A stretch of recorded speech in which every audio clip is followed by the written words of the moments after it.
In this episode of your Geek Fix, we're going to be showing you how we would make a retractable and duelable lightsaber, what we did, how it worked, some secrets from our previous video, and how to get a $100 Amazon gift card for making your own retractable lightsaber. Better stay tuned. This is your Geek Fix.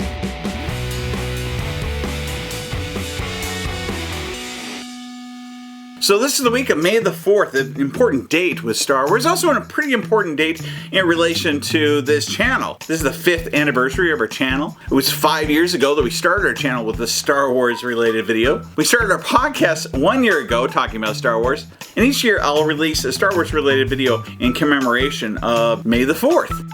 A couple years ago, my fake twin and myself proved who really shot first, and then last year I decided I wanted to do something again because I had somebody at my work that also liked Star Wars, and we talked about it and decided that we wanted to do something special for Star Wars for the anniversary. And I came up with this idea of making a lightsaber display box and also repaint and make this customized lightsaber to go on the inside. And then also I thought it'd be funny to incorporate my twin from the previous video that I had done. Since then, the debate's been between those fans that believe that Han shot first and those who believe that Greedo shot first. And that Anakin Skywalker built C-3PO. He did.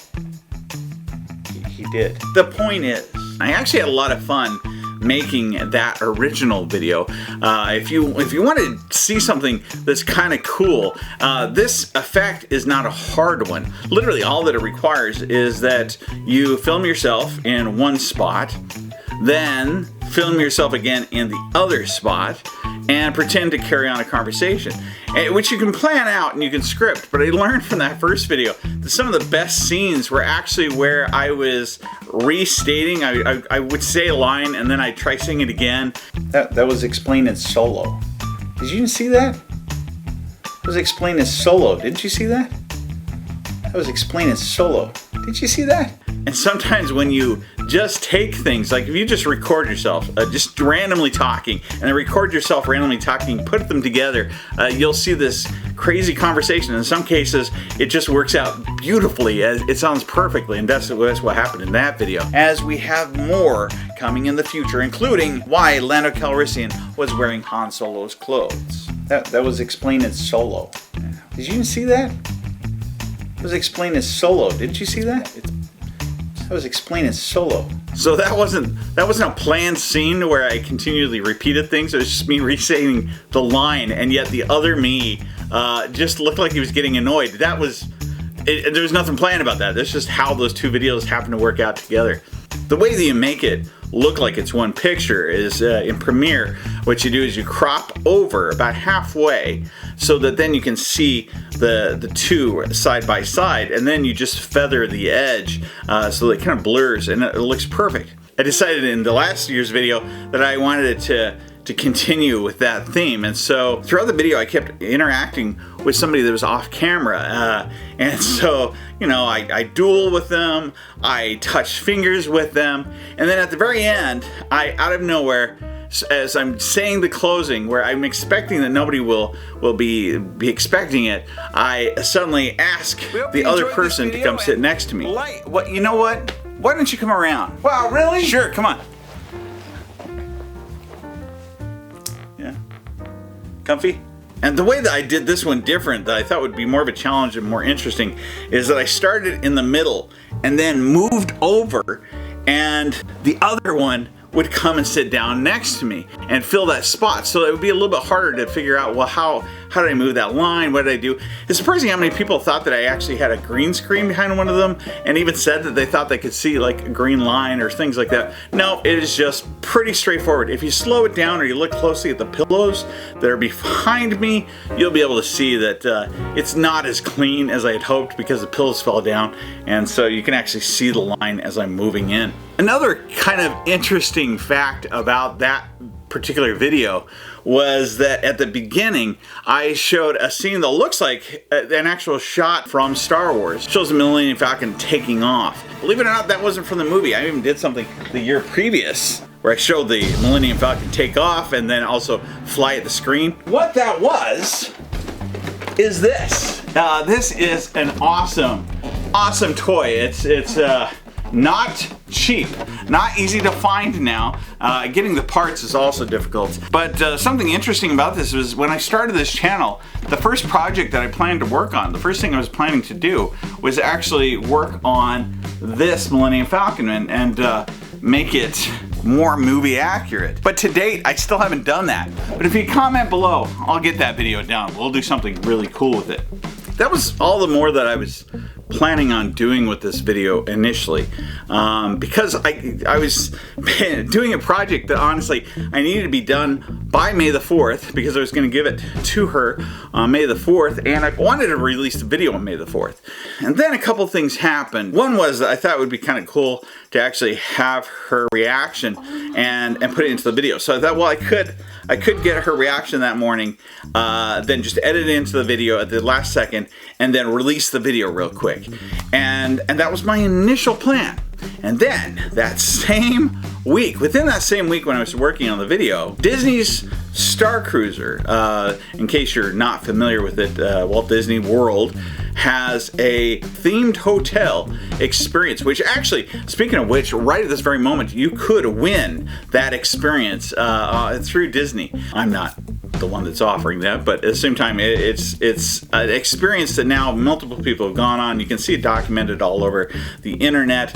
But one of the big things that they were touting, one of the biggest things that they were advertising at that point in time, was that they were releasing the first retractable lightsaber. So literally it would extend and then it would retract, and that was exciting. I mean, exciting news. Geeks all over the world were suddenly thinking to themselves, now I'm gonna finally have my own retractable lightsaber. But with that, Disney also filed a patent, and that patent is of course accessible for everyone to see. So you can actually, even though they have the rights to it, anyone can access it and see how it's supposed to work. And as we looked at how it was supposed to work, the things that we found out about was that it was kind of flimsy and it wouldn't really do much. In fact, in the show, when Rey does the fighting, she extends the lightsaber and then hides it and switches it for a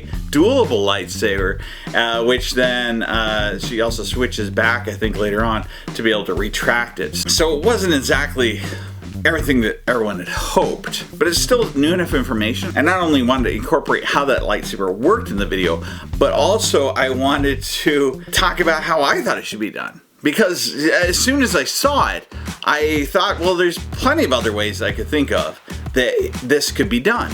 And my original plan in the video was just to go through and describe how I would differ differently. Just really quickly, sum it up, show it, throw out all my facts of what I would do. But throughout that description, I continually would say the same thing. We could do this, we could do that, but I didn't have an actual intention of really building the whole thing. In fact, my original plan was to show all the things that we would do and then basically be like, we could do that, but nah, and then throw it away. Which I thought was pretty funny. I thought that would be hilarious, is to show something and get everyone excited about it and then be like, whatever. And I think like one person laughed and wrote a comment about it, and everyone else was like, what is telescoping? Where do I get an electric umbrella? Stuff like that. So I decided, well, I might as well make this video. Maybe I'll go into a little bit more explanation of, one, what we did that worked and how that works, and then two, what didn't work and what we ended up doing instead. So the first piece is telescoping. Now this is nothing new. This isn't any kind of new technology. It's pretty basic. You have tubes of different sizes that fit inside of each other, and then when extended, they fit like this, like a telescope, right? In this case, I think the pieces that are about 7 inches, really, 6 to 7 inches would be great, and having about 4 or 5 would be perfect, because then we'll use up less of our hilt, and it'll give us room for our electronics. But tonight, I only was able to find these pieces. I didn't make anything special. I went to Walmart and bought a pretty standard toy lightsaber. Not one that even lights up, just to show you basically how it would work. So the first thing I'm going to do is I'm going to take the end piece, this one right here, and I'm going to drill a hole through the bottom about a half an inch to an inch in. Then I'm also going to drill a hole through the top, right near the top actually, and then another hole right at the end. Then on the rest of our pieces, we're going to drill a hole about a half an inch to an inch from the top and a half inch from the bottom. I also have holes here on my hilt to go through both sides. Next, we're going to need some wire, or in this case, I actually used some fishing line. This is what I used last time. I thought it worked really well. Because it is transparent, I think it looks a little bit better, but on the flip side, it's not going to be quite as strong. Then I'm going to use a large sewing needle. I'm going to thread that through. Next, I'm going to take that end piece, just like this, and stick it through its slightly larger piece, just like that.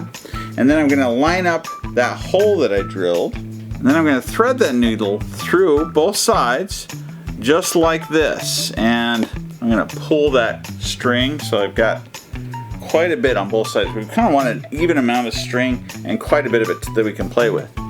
So already, just from that, if I hold onto these strings here on the sides, and I push in the end, just like this, what it's doing is it's going to be pushing my string downward. And so when I pull on both sides, it will extend that piece.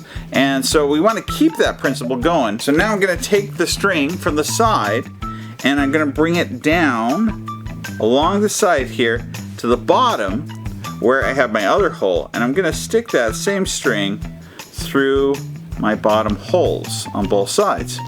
So now I'm taking my next piece right here, and I'm going to take the strings and I'm going to send them all the way up to the top, out the top there, and then through my top hole, just like this, and then bringing that string down here to the bottom where I'm going to be pulling it back through. Doing that with both strings on both sides. Now I'm going to take my hilt that I made with a tube and vinyl and then part of the actual toy from the lightsaber. And I'm going to now send my strings up through that hilt to the front, to the very top. And then I'm going to send it down and out through a hole here. All right, now I'm going to carefully stick my lightsaber up here as I'm pulling on my strings here. And there we go. Ah, look at that. So now when I pull on it, it's going to be extending each of those pieces. Whoops, except it's stuck on the hilt. Oh, there it goes. Ah, there we go. Huh? If this was three-dimensional, that'd be really cool. Now, you're probably wondering, well, but what about making it retract? I mean, great, you can make it extend, but how are we going to make it retract? Ah, well, you remember that we also put 3 holes in the top of the lightsaber.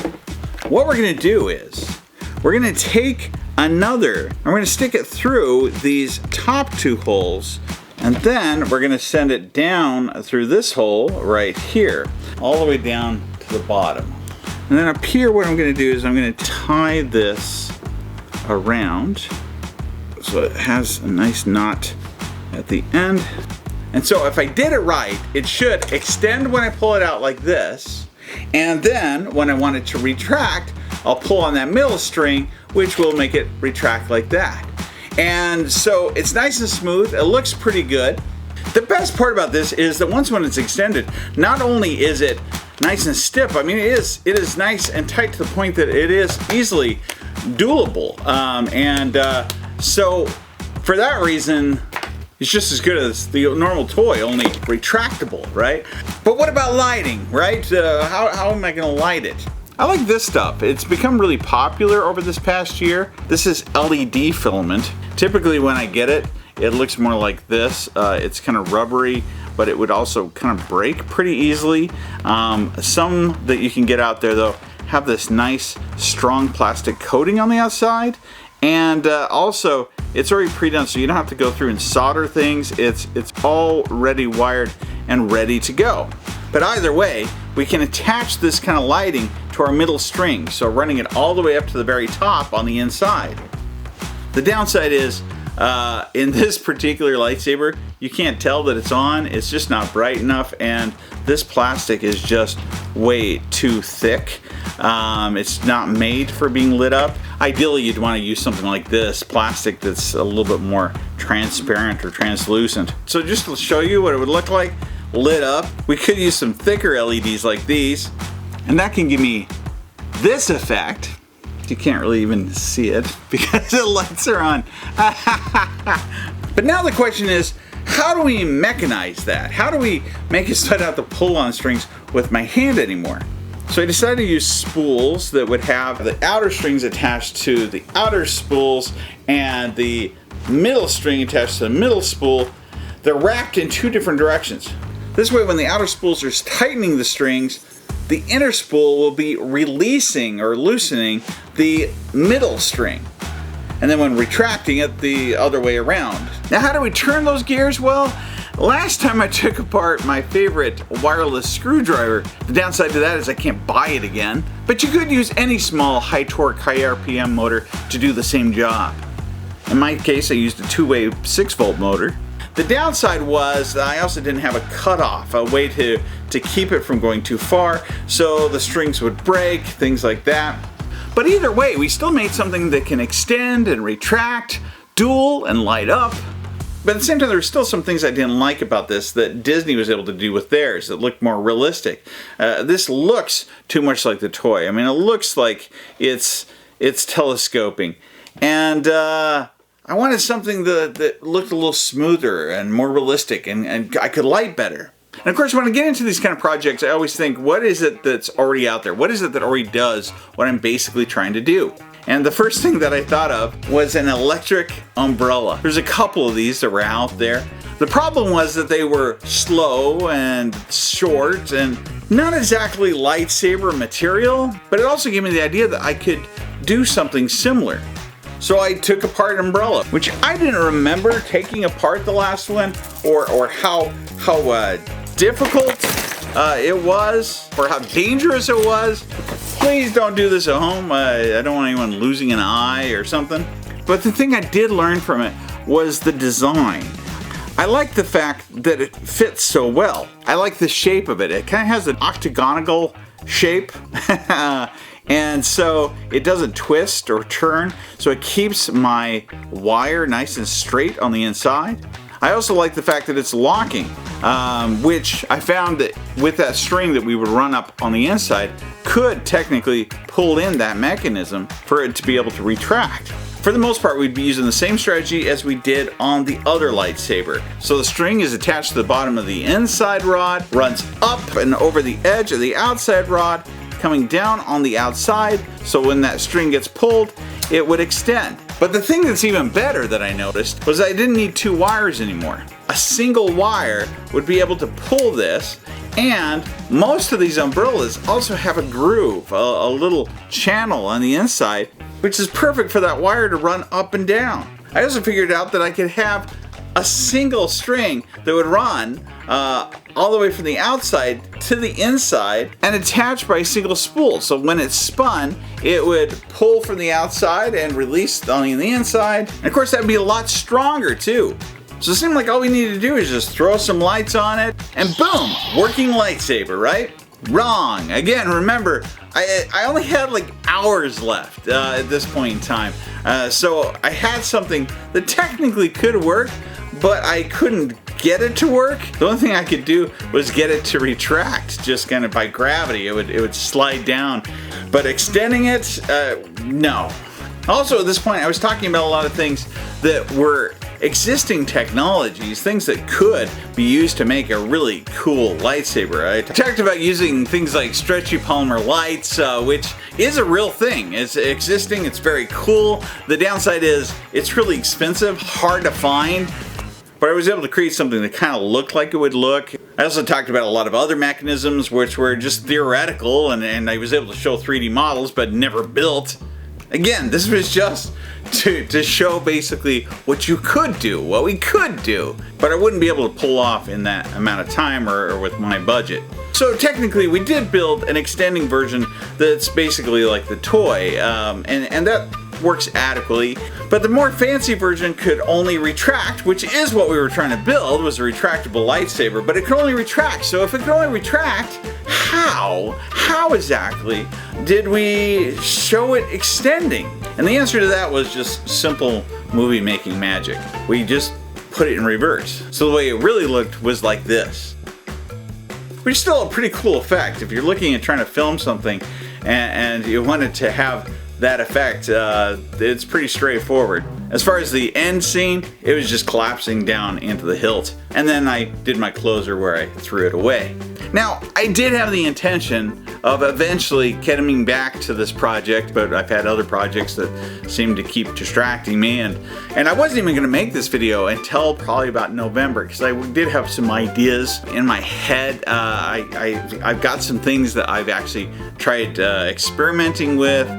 The big thing that I want is a lightsaber that just shoots out, because my problem is a lightsaber shouldn't slowly come out. It should be something that's just it's out there, right? And so I was experimenting with solenoids and the idea that I would have one that would hit that middle piece hard enough that it would just extend really quickly, and then at the same time was attached to that middle cable to keep it also from shooting out the other end and hitting someone. It would be attached to a cable that then when the solenoid pulled back in, then it would pull it all in. The problem with that is with my experiments, it only seems to pull this middle piece sometimes because the other pieces would lock. And so I'm still experimenting with this. I'm still coming up with ideas. I still have a lot of ideas. But that's not why I'm making this video. I know that a lot of you out there have written comments, particularly recently, and so I wanted to address the idea of making something like this, and more than that, to encourage it. The whole purpose of this channel is to encourage makers to come together as a community and create something cool, and to be able to show it to the rest of the community. And so, to incentivize that, if you can build a retractable lightsaber, that means that it has to retract, extend, also it has to be duelable, and preferably, of course, you get more points for it being able to do so pretty quickly. I'm not making any requirements on the lights, but if you can light it, very cool. If you can add sounds to it, even cooler. Then email us at yourgeekfix@gmail.com. By November the 1st, we'll contact you so we can interview you and have you demonstrate your lightsaber to us. If there's more than one applicant, we'll have our community vote on the one that they like the most, and that person will receive a $100 Amazon gift card. And this means that you not only get to have and keep your working lightsaber, but you also get promoted on our channel for free and have the chance to win a $100 Amazon gift card. So email us at yourgeekfix@gmail.com. Check the description below for details. Over the coming weeks, I'll also put more details, as well as 3D models and links. And even if you don't decide to participate in this competition, we also want to hear about your other projects, the things that you're interested in. So again, email us at yourgeekfix@gmail.com. Be sure to subscribe and click that reminder bell so you can see some of our other projects and our future attempts with the lightsaber. Like, subscribe, comment below, and stay tuned for more from Your Geek Fix.